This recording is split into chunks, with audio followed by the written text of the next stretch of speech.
Budget deal, but is anybody happy? We'll talk to a conservative and a liberal about it here on our show today. That and more on Pittsburgh Now.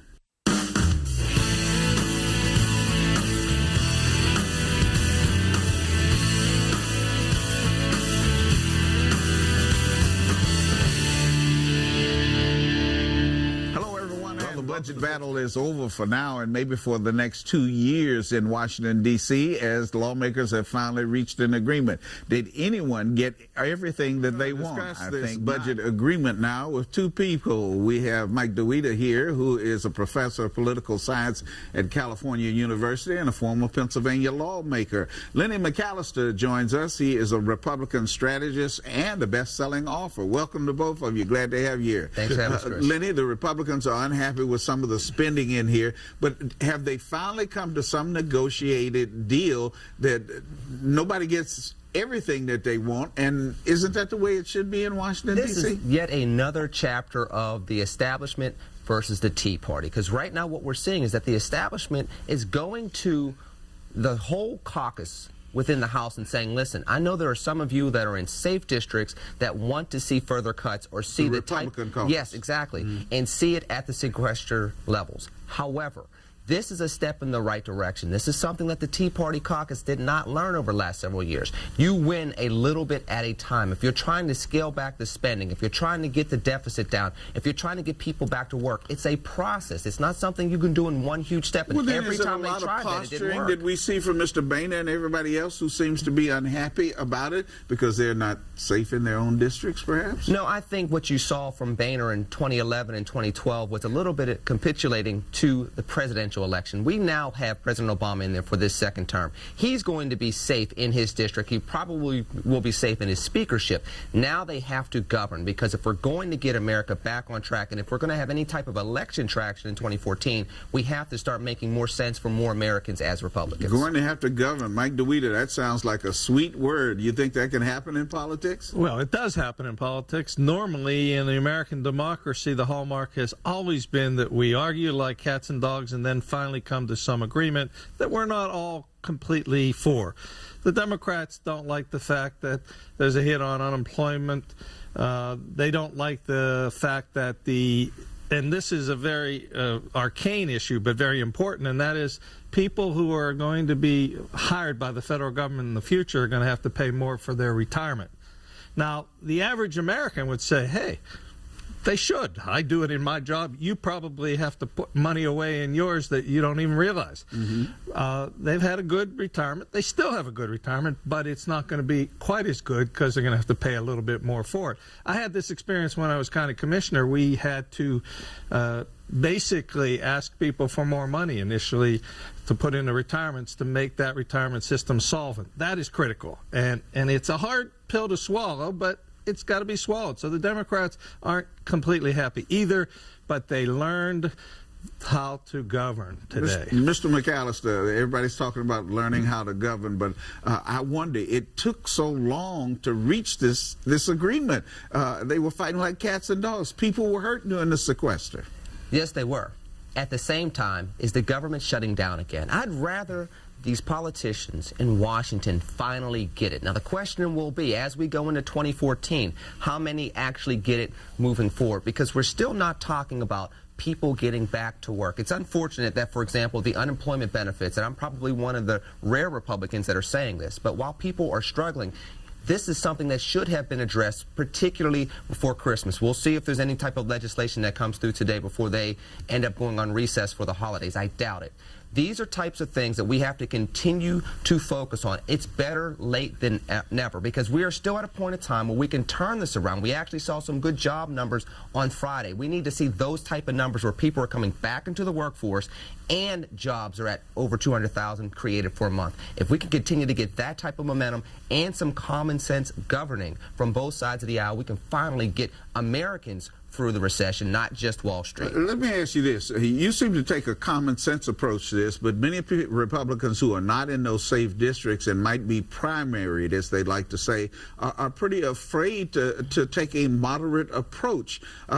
Can there be moderation within the Republican Party as long as the Tea Party exists? I think what many people in the Tea Party caucus have to understand is that they can be hardcore conservatives, but this is a process. We did not get into this level of debt. We did not get into this recession overnight. Therefore, getting out of this has to be a process, even with conservative principles. We have to make sure that we're stepping our way through it, where we're bringing Democrats with us, including conservative Democrats with us, one step at a time, so that we can put solutions into place that work for urban America just as much as it may for Tea Party America. Chris, I would bring up the subject, and it's a subject that will normally put people to sleep, but it's reapportionment. What has happened is that the districts were made safer and safer for either Republicans or Democrats. Both sides practice the same art. Really serpentine districts that are and crazy. it's all about making it safe for Republicans and or Democrats, whoever has control of the state house at the time. So what we're talking about is that the Tea Party was able to make inroads because these districts can't be beaten by a Democrat. So they don't have to move to the middle. They have to move to the right in order to win their primary. The primary is all they're worried about. So they'll be campaigning with cutting government spending and all sorts of things. Those are going to be the issues that they think their constituents will want to hear. Well, at least that far edge. And with lower turnouts, the average person watching this show, 20% of them are showing up to vote. Maybe a little higher in this show because they're thinking people, but you know what I'm saying. I do know what you're saying. But the Tea Party, as long as they continue to put pressure on people, and as long as these districts are like that, can we ever get to some sort of consensus for government that Lenny is talking about? It'll make it much harder. And the solution is a very complicated one, but relatively simple in one way, and that is you've got to take the politics out of reapportionment, and it's got to be about one man, one vote. That was what it was set up to be, to even out the districts every 10 years. How could that ever happen in the State House? You've been there. It did happen. The first 30 years, we just had a district reapportioned. Well, I'm talking about. It started in the 50s. 50s, 60s, 70s. It was difficult, but it was still relatively fair. It is not fair anymore. Well, what makes it fair? What could make it fair? A nonpartisan panel. Right now, it's controlled by both parties. So whatever party has control of that state decides how it's done. Democrats did it in California very effectively, and the Republicans learned the lesson and are now better at it than the Democrats in protecting their own. So will that fight ever end, Lenny? I think we'll continue that fight. I think we can get more sense with it. But I want to get back to something real quick about the Tea Party. We oftentimes demonize it, but this is also the caucus that had us really focusing on the national debt. We weren't talking about these things in 2007, 2008. The Republicans were not talking about these things. This is an important issue. Yes, when they were controlling Capitol Hill, had both chambers of Congress and the presidency during the 43rd President, George W. Bush. At that point in time, we weren't talking about the national debt. That was a Ron Paul issue. That was Tea Party before Tea Party came into effect. So there's definitely some good with the Tea Party being out there and making sure that we're talking about fiscal responsibility, especially as we're trying to compete in a global economy. So there's still good that the Tea Party is bringing to us and making sure that we're focusing on this in a very real fashion. And let's make history here, because he's a Republican, I'm a Democrat. He happens to be right on this issue. They have brought the issue of fiscal sanity to the forefront. Their answers are often wrong, but they actually have brought the issue up.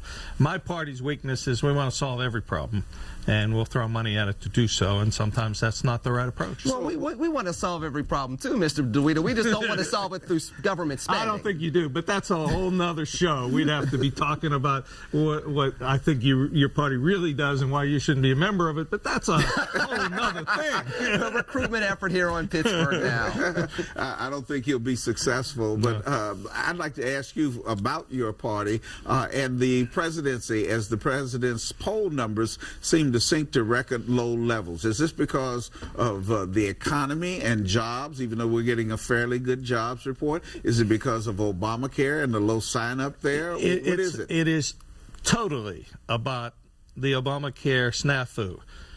But that can be remedied when Obamacare proves to be a better solution than what we have had. Okay, well, the question, Lenny, is will it prove to be that? Well, that is something that's yet to be seen, with premiums going through the roof, with people that are being forced to go into Obamacare and having sticker shock. Right now, we're not seeing people satisfied with this, and we have a chance to see more people be dumped off of their employer-provided insurance now as we go into 2014. And if that happens, and there's a reason why we see so many delays with Obamacare, because the Democrats can't afford those types of things to continue before November 2014. That's why you continue to see the self-repeal by the Obama administration to go outside of the law to change Obamacare where it's convenient. You're talking but then about stick the it to midterm elections. Oh, absolutely. But yet stick it to everyday Americans that can't afford to have it stuck into them any longer. I would characterize it way differently. I think Obamacare is a dramatic benefit compared to what we had.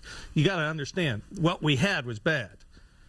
And so if this is only slightly better and people are kicked off because their jobs stop that's not the providing way. Insurance. Yeah, they're gonna have health care, and they're gonna have better health care than they had. I know if they can afford it. I know a lot of people. If they can afford it. Well, they're gonna afford it. The prices are gonna come down, not up. They're not there right now, and it still takes you a year to be able to qualify for those subsidies. So even the subsidies that people were promised are not going to be available to people in the first year. So you still have people suffering in an economy where jobs may finally just be coming back. We keep promising people the moon, but we still haven't even gotten off the ground. You got to yet. remember, the Republicans' idea was to do nothing.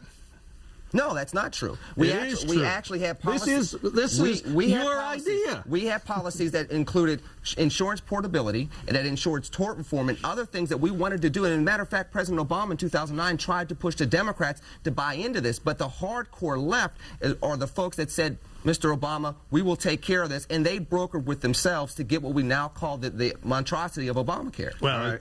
We have to leave that part right there. We'll come back in just a second as we take this break on Pittsburgh Now. I hope you'll stay with us. If you'd like to chat with us, then dial in 412-333-PCNC.